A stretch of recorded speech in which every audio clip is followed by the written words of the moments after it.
This is the Clark Connection Podcast, your weekly dose of inspiration and power. We'll dive deep into the stories and strategies that ignite personal growth and entrepreneurial fire. Join us as we empower you to take control, level up your leadership, and build the life you deserve. Get ready to rise, to thrive, and to finally become the leader of your own destiny. Let's go. And welcome back to the Clark Connection Podcast, where we dive into leadership, personal growth, and entrepreneurship to help you unlock your full potential. I'm your host, Aaron Clark, aka The Coach. And I'm Caitlin Michelet, your co-host. Today's episode, we're opening up the floor and answering your questions again in our second Ask the Coach episode. That's right. You sent in some incredible questions about leadership challenges, personal growth, navigating transitions, and building habits. And today we are tackling them head on. Whether you're a leader, a dreamer, or just trying to level up in life, this episode is packed with practical advice and real talk. So grab your notebook, take some notes, but get comfortable and let's dive in. Yes. And this episode is brought to you by our proud sponsor, Joseph with Landscape King. Where leadership isn't just about trimming hedges, it's about shaping visions. If you want your yard and your team to thrive, trust the kings of quality. And if you're looking to connect with me, that you can reach out to me on all social media or via my website, and I will get back to you within 24 to 48. Awesome. Let's do it. This is Ask the Coach right here on the Clark Connection podcast. Yes. Before we do that, people are wanting to know, who is Caitlin? And so I have a question for you. What made you say yes to being the co-host of Ask the Coach? And why am I the correct answer? Well, I mean, it is your podcast, so that's fair. But Right. Yeah. I do what I want. That's a good question though. Very fair question. I feel like I couldn't really say no. You know what I mean? I wouldn't want to. It's a great podcast. I love that it is going to be a public resource, a free resource, for so many people who may not have a mentor in their lives, someone they can turn to at work or in their personal life to ask those questions. So I love, the premise of the whole podcast. But I thought it would be fun, to get on and have our banter and, just see that kind of two-person dynamic kind of play off of each other. And you and I, have worked together for many years now, so we can kind of share each other's experiences and stories. But I'm sure we also have, individual experiences that we can share with each other and with the audience. So yeah, I'm really excited. I think it'll be fun. I think it'll be a good kind of back and forth. Absolutely. I think it's going to be great, and I'm glad you joined. And I did want to add something to our previous Ask the Coach, because I was asked this, and when people were talking about, what was it that you'd said? Oh, not everybody has the coach or mentor to go to in person to answer stuff. And I forgot to tell everybody, and this was a cool one, and I've said it before, is I used a lot whenever we were first getting started with you. I would ask you, all right, so how do you think we should do it? You'd give me your answer, and I would just go, all right, cool, that's what we're going to go do. And I just remember the first time we did that, you were like, Aaron, like, are you sure that's what you want to do? Yeah. And it's really cool. So if you are in a leadership position and you have somebody you're working with, and being able to give them that type of help and allow them to see that was one that I got thrown. That Coach Sid did that for me as a very young coach. And it made such a huge difference. So being able to make a decision where you wouldn't be the one under fire if it was a bad decision. Yeah. I think that helps to build your confidence as well, too. We talked about confidence last week, Yes. and kind of I mean, that's a skill just like anything else, building up your confidence, and you gotta stretch those muscles. You gotta learn to make decisions and, stand behind them. But it really, really helps when, yeah, your mentor or your supervisor, whoever it is gonna back you up also. And you are going to make some, wrong calls or mistakes sometimes, but you know that you have that kind of landing pad. Absolutely. No, great input, great questions. Love having you on here. And so let's get into that first question. Sure. All right. Well, the first question up, I feel like would be a great way to start our questions today is for someone who's new to leadership. So the title of Hmm. the question is really, what's one thing you wish you knew when you were new to leadership? So the context says exactly as the title says. I'm going to be one of I'm going into one of my first leadership roles as a supervisor. One additional level of responsibility more than the rest of the team, however, still under my direct manager, and then the higher ups above that. So it sounds like a multi level, system. This is all to say that I'm not top dog, but am now in sort of a leadership supervisory role. What's one bit of advice you wish you had been given? A book you recommend to read, a YouTube video to watch, a documentary, online course.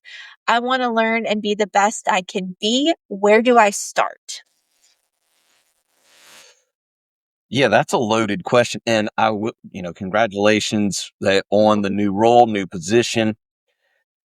So you're wanting to know what's one thing that I wish I knew when I was first getting started. And the one that I'll tell anybody and just about everybody is I wish I'd have realized how important personal growth was that to you as a leader. And I say that because everybody thinks, once you graduate college, once you graduate high school, you don't need to read anymore. You don't need to learn. It all stops there. And that's just not the case. You've got to be the one that's responsible for your training, your development, your growth. So that would be one that I wish I'd have known. I actually had that conversation with somebody not that long ago, and I always tell everybody, what's the one thing you wish you could change about your life? And the obvious answer is always, I wouldn't change anything. But I really would go back and tell Aaron to start reading sooner. And yeah, it's the age old, when's the best time to plant a tree? That you should know this one. When's the best time to plant a tree? 10 years ago? Close. 20 years ago. 20 The years next best time is today. Yeah. today. Yeah. And so wherever you are, just get started. Mhm. It's not anything other than getting started. Now, as far as books that I recommend, oh, there's a whole gang full. I think I did a solo episode where we went through a bunch of them. But find something that you like to read about, that you want to learn about by whoever it could have been. If you're into finance, go read something by Robert Kiyosaki or Warren Buffett. There's a lot of great people out there that have something in finance. Go read that. Find, if you're a teacher, a coach, that's a contractor in construction, fill in the blank.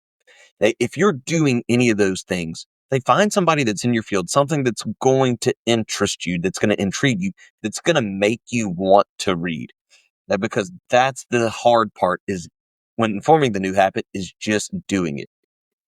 So I highly recommend that reading. I'm a huge fan of John Maxwell. That he's a hard one to start off with. He's a very hard one to start off with. That because he's very philosophical and he's the leadership guru. That great stuff. John Gordon's a great one to go listen to and read. I'm trying to think if there's anything else and How to Win Friends and Influence People. That's always my That's favorite one. I a love good that. place to start. Um, how about you, Caitlin? What would you do on tell them on that one? How to Win Friends and Influence People was where I started.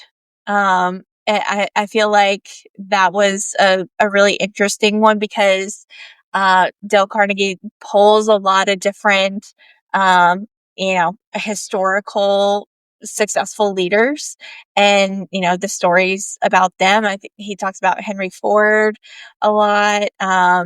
Abraham Lincoln, like different successful leaders. So yeah, that's really cool to have a starting place, a starting point. Um, gosh, I think podcasts are really great as well. There are a lot of really cool like podcasts that more I want to say like contemporary people are doing that are also really interesting and have leadership themes or personal development themes or mental health and things like that. One that I find really interesting, I'll just throw out, is Maya Bialik. She's got some really, really interesting people on there. Really love her podcast. So I think that's a cool place to start too. And you can kind of multitask with those podcasts as well. Yeah. No, I agree. So, and there's just so many things. There's so many things that, but getting started on my that personal development train that's one thing I wish I could go back and do and get started sooner, because when I was Yeah. introduced to it in 2008, it took me until 2012, 2013 to actually get started. And that the first book that I really read for that purpose was called Do You Love Football by John Gruden. And so definitely find something that's going to keep your interest, but then never be satisfied. Yeah. Keep learning, keep growing. Yeah. What was the rest of that question? I Well, feel like I yeah, I love the last sentence of it where it says, I want to learn and be the best I can be. Where do I start?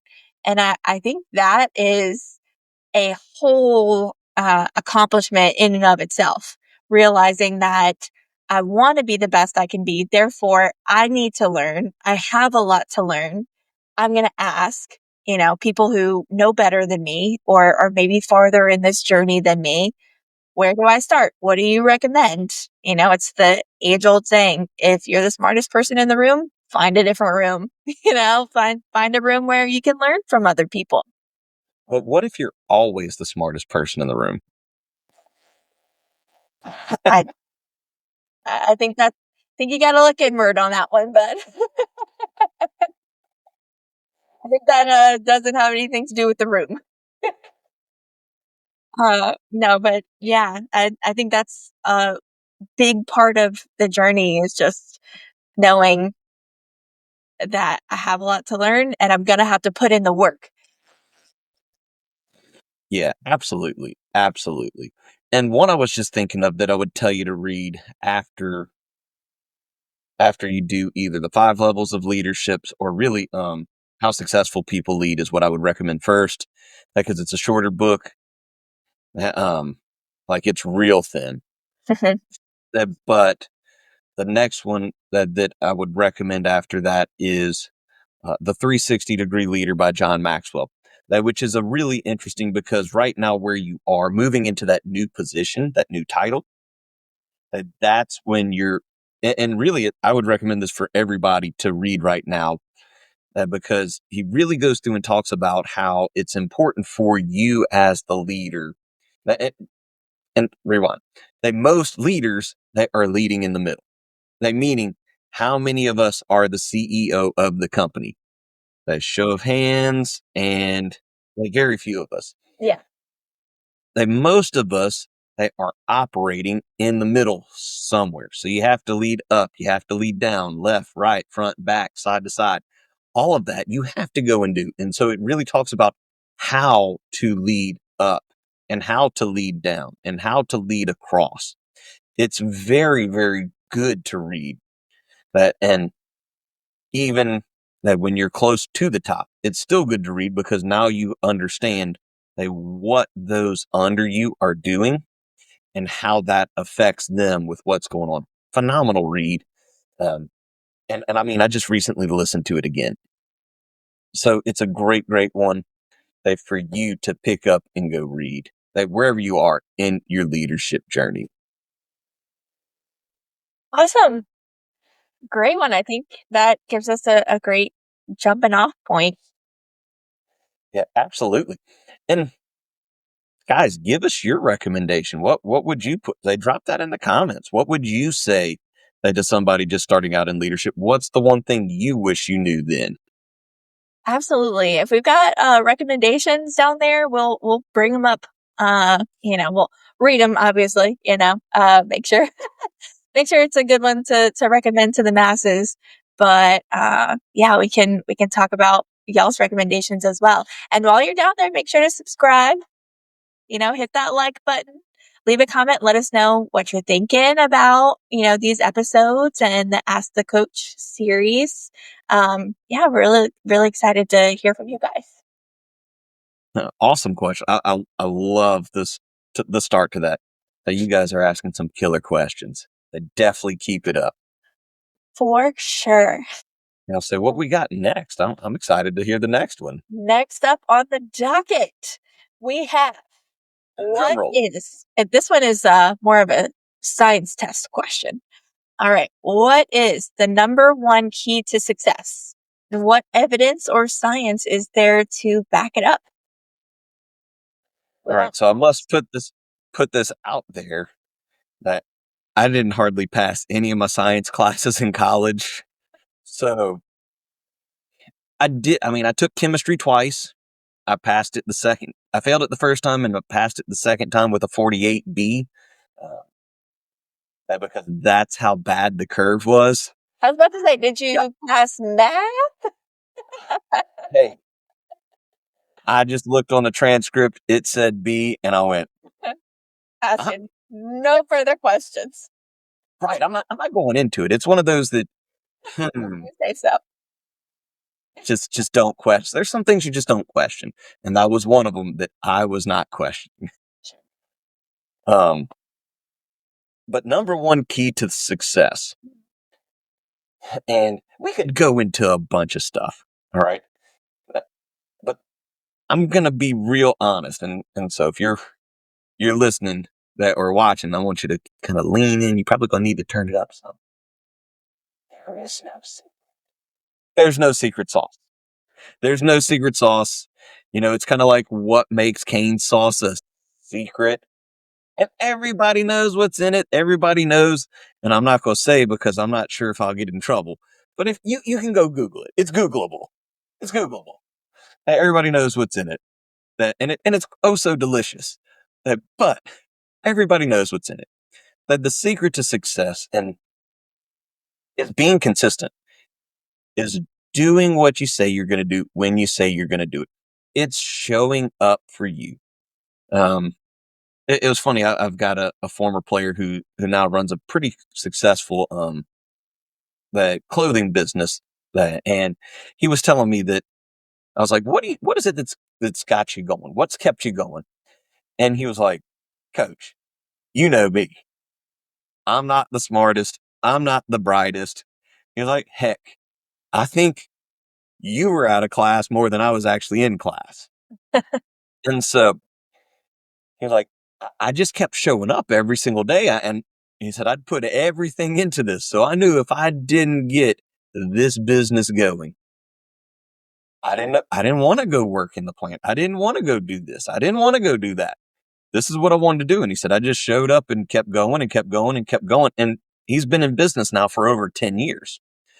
And he'll say the same thing. He's like, there are plenty of smarter guys out there that gave up way too soon. There are plenty of other gals that got started that were whooping me, but they just couldn't stay in it. It's being able to show up every single day and to keep working and keep working and keep working and keep working and keep working. I think which book it was in Atomic Habits. Atomic Habits. They were talking about this, and he got to go. James Clear got to go work out with a world-renowned strength and conditioning coach or powerlifting coach, with a bodybuilding coach. And he was talking about what is it that takes somebody to that next level. And he was like, well, I mean, yeah, you got natural talent, you got all these other things that we could talk about. He said, really, hey, how good at you are at being bored? Like, how good are you at doing the same thing over and over and over and over again? Hey, it's the same thing that everywhere you go. Hey, being consistent, being good. How much can you overcome boredom that to keep moving forward? Because at some point, you're doing the same thing over and over and over. So that's my key to success.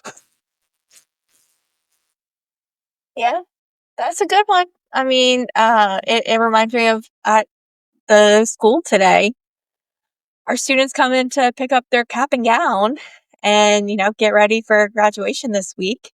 And it's like they just, to me, it feels like they just enrolled last week, but it was probably a year ago now, because their program is 8 months, but that, Mhm. you have to wait till the graduation. So it's probably a year ago now.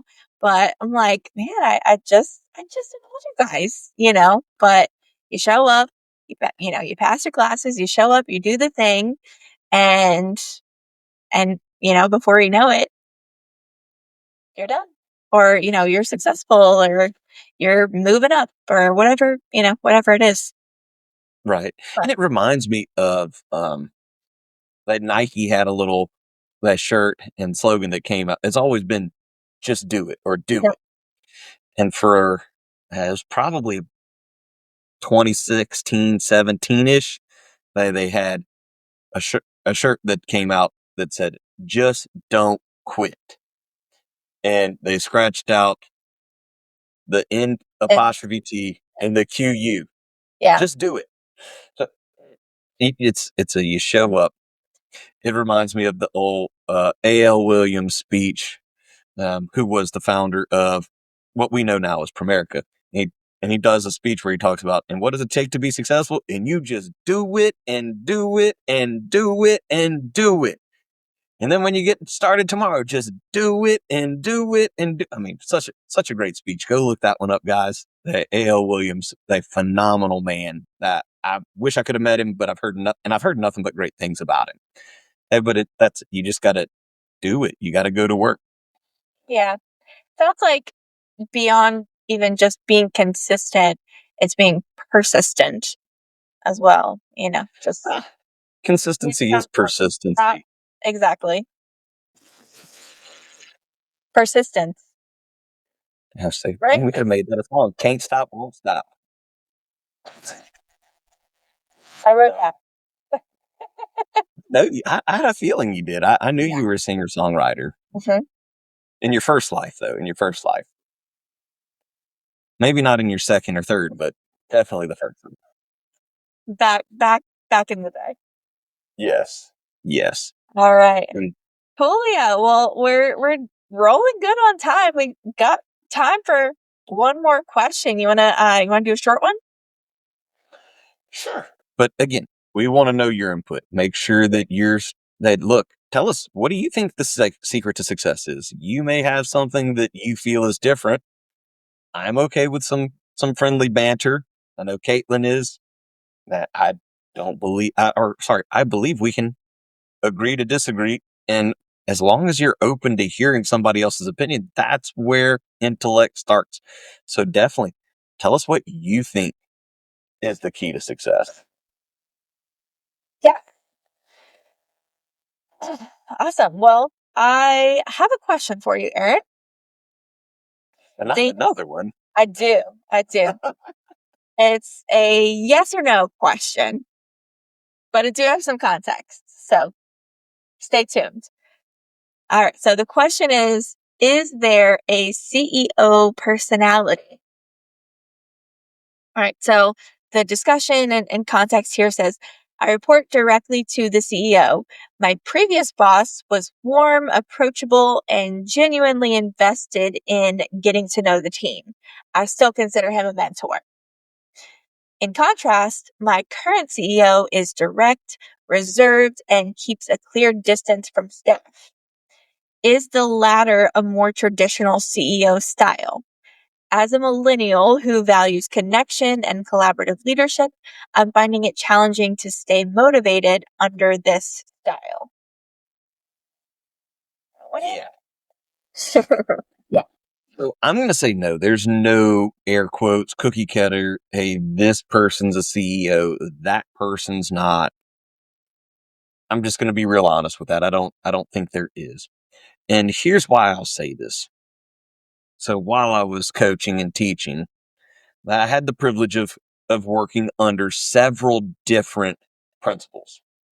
They all phenomenal principals. Like I would absolutely go work for any one of these men and women again. Because they did such a phenomenal job.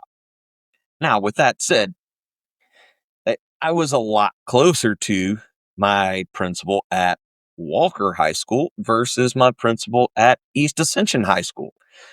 And and again, it's not because Walker's principal was better than East Ascension's or East Ascension's was more of this and Walker's was that. It really has nothing to do with anything other than that I jived a little bit better with the principal from Walker versus the one at EA. Now, phenomenal leader. Hey, she's up, rocking it at the school board right now. I'm always doing and looking to improve and innovate, and cares for her people. And I think that's where you got to look at it: is what does the leader do and care? Do they care for their people? Because they should be able to tell that. And so, like, I had one incident where my wife was in a car accident at a game, and I just kind of was like, man, I kind of need to go, but I don't really have anybody here. I think I got somebody going to look, and she was like, what do you need me to do? Do you need to go? Do we need to go get in my vehicle and drive there? And so we were in that. I think we were in Gonzales at the time. She was like, do I need to go drive you all the way down to the Baton Rouge at airline and in I-12? Like, what do you need me to do? So to, I won't say that she was better or she was worse. It wasn't the case. I think it really just depends on that person's personality. There's no leadership type that I guess you could say. Mhm. Everybody can lead. Everybody can lead. Different styles of leadership. It's just, is there one that's better than the other? And Yes. It depends on you. I mean, yeah. again, I've worked with people who said they absolutely would never go work for that principal at Walker again. And I loved my time there. But on the flip side, I've heard people say the same thing about the principal at East Ascension, and I would go work for her again. I thought they were both phenomenal leaders. Now, what I will say is that there are things that all of these people have in common.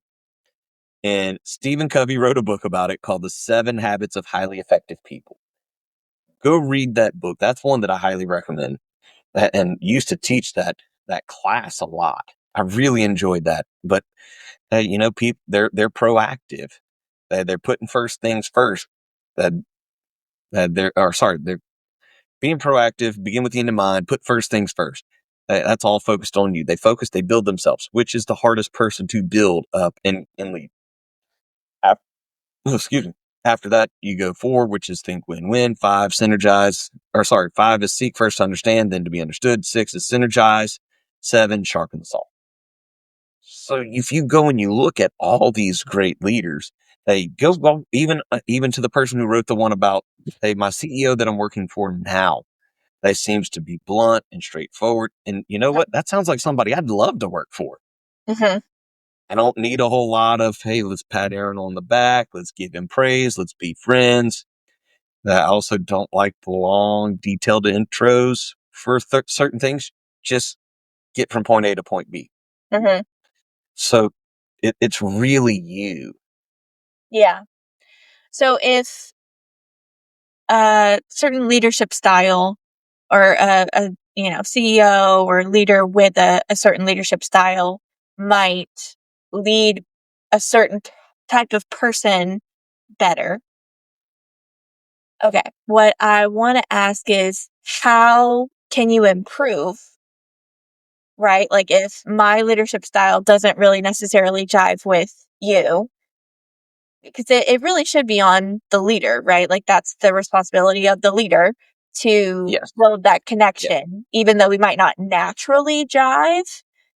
How do I still kind of bridge that gap? So yeah, it's definitely up to the leader to make sure you make that connection. I could go as far as even where I'm at with Delta College. There's no doubt in my mind that if you asked anybody who works with me, that they would say that yes, he cares about me. Now, I don't spend my time that we're talking that a lot of people.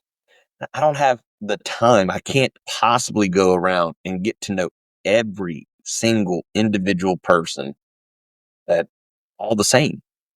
And you shouldn't have to do, and you shouldn't you should get to know your people, but you shouldn't have to go and spend all day with everybody because you can't possibly do it. You still got a job to do.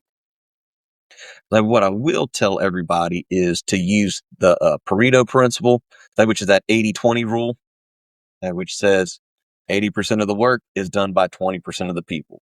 So you want to take 80% of your time and invest it in that top 20%. So if you've got 5 people working in your company, so that's 5.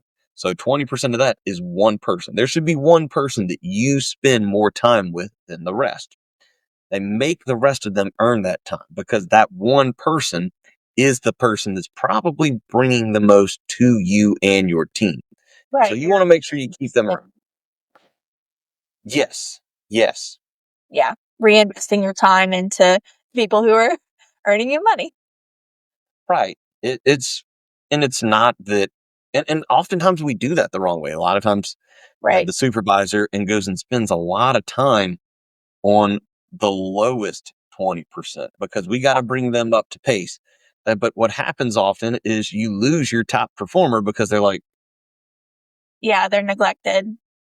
"What about me, man?" Yeah. And so realistically, you got to think, would I rather keep this person who's producing 80% of my stuff on my team of 5, or this person who's maybe producing 2 or 3%? Like, which one would you rather lose? Mhm. So evaluate first their productivity and then kind of go from there. It shouldn't Yeah. necessarily be it shouldn't be equal playing field for everybody. No, I shouldn't be trying to spend 20% of my time with all of Yeah. Yeah. them. But then that's where you can put stuff in, like, you can set it up to where now all right, so I'm, uh, um, investing. So, like, we'll just use you for example. I'm investing my time into you, but then I get you to invest time into somebody else. And so it Mhm. goes back into, like we were talking about, the 5 levels of leadership. Now I'm helping you Yeah. to become a leader who's developing other leaders. You've got to figure out who's going to help you do that. You still need to know everybody. It shouldn't be, you shouldn't walk through, especially if you got a team of 5, that you shouldn't walk into the building and then go, who's that person? Mhm. You should know those people. Uh, but make it even more of a concerted effort if you are leading a bigger team. If you're in anywhere from that 20 to 100 people, make it a point to know who they are. You can't spend all day with them, but make it a point to know who they are. Yeah. Oh, can't even imagine a team that big. I'll stick with my little group, my little team. Oh yeah, it's quite the task. It is quite the task. So Awesome. Anything else you got on that CEO topic, Mr. Clark? no, I think Coach? that's it. I think that's it. You got anything you want to add? No, I mean, these questions were awesome and great topics of discussion. I think we learned a lot, and big shout out to everybody who submitted questions. Definitely, if you have any questions or any feedback on, our answers from today, if you have anything to add to them or, answers to give to us, definitely, leave a comment. You can email as well. Aaron mentioned his email information. You can get in touch with us that way. But yeah, just drop a comment. And if you have a question, you can do the Google form. Um, we'll answer it. Absolutely. And yeah, I mean, I'm always blown away about how thoughtful and insightful and honest our listeners are. And I'll tell everybody, remember that growth doesn't come from having all the answers. It comes from asking the right questions. Absolutely. And if we didn't get to your questions today, don't worry. We'll be doing more of these episodes. So, like I said, just keep sending them in. Yes. And if you're ready to take the next step, whether it's through personal coaching, leadership development, or finding clarity in your next move, let's connect.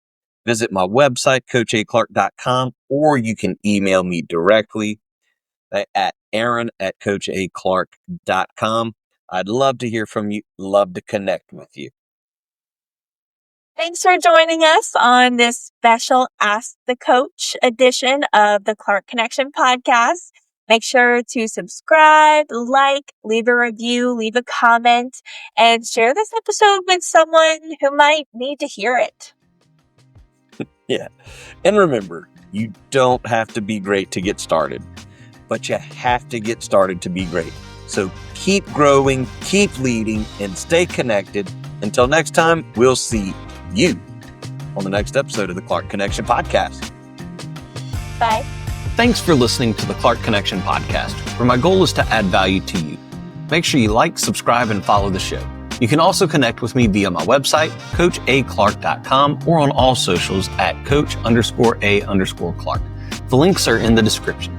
Huge thanks to my sponsors, Wayne with 7K Metals, Bobbie with the Comfy Quest LLC, Andrew with Automate Integrate Professional Services, Joseph with Landscape King, and Chris and Jess with C&J Embroidery.